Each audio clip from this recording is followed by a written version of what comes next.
Hello guys, welcome back to our YouTube channel. Today we are going to learn how to sync your bookmark history. Let's begin with the tutorial. Before, let's know why you have to sync. Chrome syncing data across the device in the Chrome is highly beneficial as it enables access to bookmark, password, app history, etc. Signing in your Google account, this ensures consistent settings and enhances security across all the devices. Click on the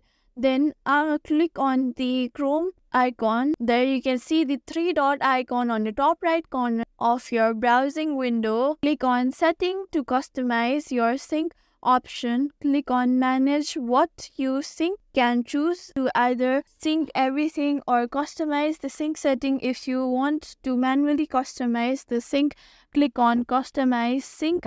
For example, you may choose to sync only app bookmark while leaving themes and password and other stuff. I will click on the back option, then click on the confirm button.